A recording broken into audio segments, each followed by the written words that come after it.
Generally, the number of people in a group, they may range from 5 to 12. The time required for focus group ideally should not be 1.5 hours. Then, in case of in-depth interviews, if you recall, we were discussing that generally it is, say, at least half an hour or up to 1 hour. And as far as the objectives are concerned, in both the cases, the idea is that we are trying to probe things which people are otherwise not willing to share openly. Openly in the sense that the regular procedures that we employ, for example, use of some kind of research instrument or response form, maybe we have not been able to uncover the things that we are interested in. So, say, for example, the underlying motivations because of which people are acting in a particular manner.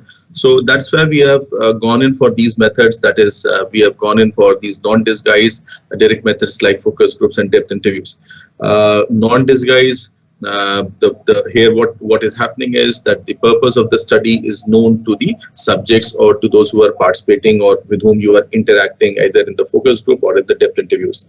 Next we will be discussing the indirect methods or the disguise procedures that we go for. Again, remember that these are part of qualitative research procedures. The idea is that we are trying to generate data, and if you recall, we discussed that at times we are not clear about the problem. We are trying to understand, we are trying to probe deeper. That is why we resort to exploratory research procedures, which include, say, for example, qualitative research procedures that we are discussing.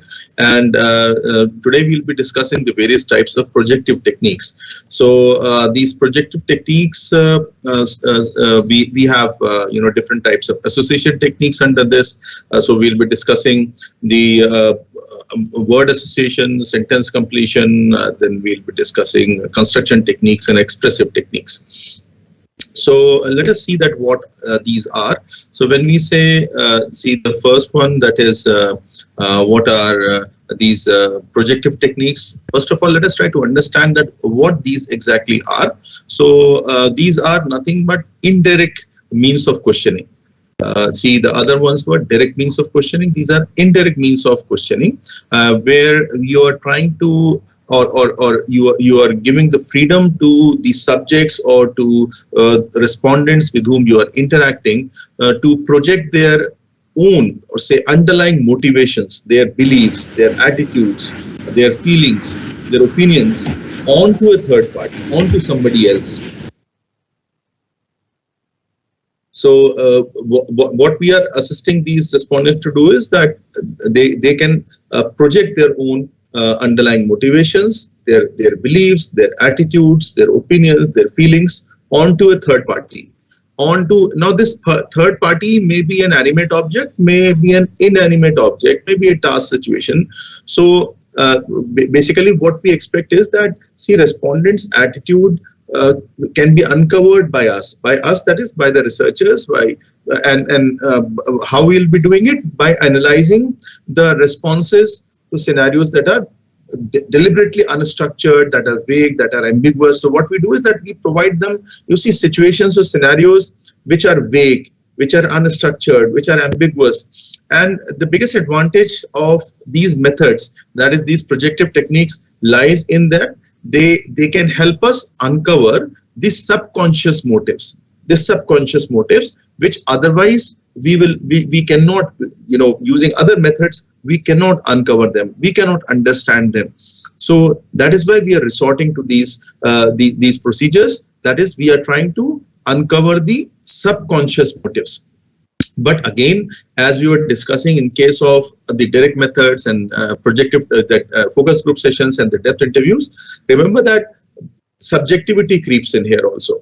There are issues as far as interpretation is concerned, because interpretation will be very subjective. Remember that whenever, I keep repeating, whenever human beings will be involved, for example, then subjectivity would be there.